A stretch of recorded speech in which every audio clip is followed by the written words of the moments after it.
महाराष्ट्रामध्ये ठाकरे ब्रँड हा टिकला पाहिजे।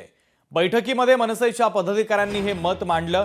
दोन्ही ठाकरे बंधूंनी एकत्र आलं पाहिजे असं मत देखील आता पदाधिकाऱ्यांनी मांडलेलं आहे। मनसेच्या केंद्रीय समितीमधील 2 समित्यांची आज बैठक संपन्न झाली।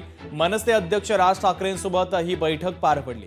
आगामी पालिका निवडणुकीच्या पार्श्वभूमीवर महत्त्वाची खलबत देखील या बैठकीमध्ये झालेली आहे। तर महाराष्ट्रातला ठाकरे ब्रँड टिकवण्यासाठी ठाकरे बंधूंनी एकत्र आलं पाहिजे असं मत आता मनसेच्या पदाधिकाऱ्यांचं आहे। महाराष्ट्रातल्या जनतेला जसं वाटतं की ठाकरे ब्रँड हा टिकावा महाराष्ट्रामध्ये, या महाराष्ट्रामध्ये केवळ फक्त माननीय राजसाहेबांची किंवा ठाकरे बंधूंचीच, ठाकरे कुटुंबाचीच हे दादागिरी चालावी, म्हणजे राजकीय दृष्ट्या 2 भावांमध्ये फूट पडलेली आहे की जसं आपण एखादं घर चालू नये म्हणून एखादा शेजारी आपल्यामध्ये भांडणं लावतो आणि त्याचा फायदा घेतो, त्याच्या प्रकारे आतापर्यंत फायदा गेलेला आहे आणि हे दुर्दैवानं थांबावं असं महाराष्ट्रातल्या जनतेला वाटतं, आम्हाला देखील वाटतं।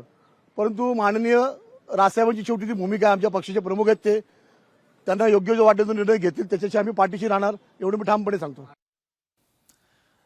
तर स्वप्नील जाधव आपले प्रतिनिधी या बातमीच्या संदर्भातले अधिकचे अपडेट देण्यासाठी आपल्याशी जोडले जात आहेत। स्वप्नील, आपण पाहतोय गेल्या काही दिवसांपासून महाराष्ट्रामध्ये ठाकरे बंधू एकत्र येणार या संदर्भातल्या चर्चा सुरू आहे।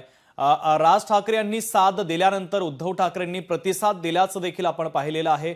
अमित ठाकरेंनी काल परवा एक सूचक विधान देखील केलं आणि त्यानंतर मात्र आता चर्चा अधिक जोर धरू लागलेल्या आहेत आणि त्यातल्या त्यात पदाधिकाऱ्यांनी देखील आता ठामपणे ठाकरे बंधूंनी एकत्र यावं असं मत मांडलेलं आहे। अधिकचे अपडेट नेमके काय देशील?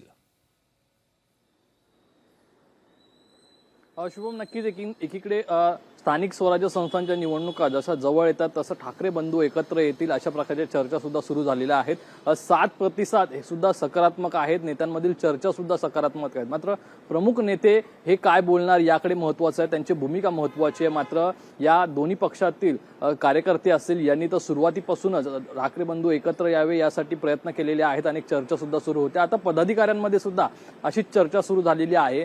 दोन्ही बंधूंनी एकत्र यायला पाहिजे, महाराष्ट्राच्या हितासाठी एकत्र यायला पाहिजे। जर दोन्ही बंधू एकत्र आले तर आम्हाला आनंदच आहे। मात्र जी भूमिका खरं तर पक्षाचे प्रमुख घेतील ती मान्य राहील आणि त्याच्या मागे आम्ही ठाम आहोत अशा प्रकारच्या पदाधिकाऱ्यांच्या आता उघड प्रतिक्रिया यायला लागलेल्या आहेत। त्यामुळे नक्की या निवडणुका जशा जवळ येतात तशा प्रकारे या चर्चा सुद्धा अनेक रंगू लागलेल्या आहेत। त्यामुळे नक्की यामध्ये काही घडतंय की नुसतं चर्चा घडतात हे सुद्धा पाहणं महत्त्वाचं आहे। शुभ अगदी स्वप्नील, अत्यंत महत्त्वाचे अपडेट या घडामोडीच्या संदर्भात तू पोहोचवलेले आहेत, तुर्तास धन्यवाद। लोकशाही मराठी ऐका, पहा, जागरूक रहा।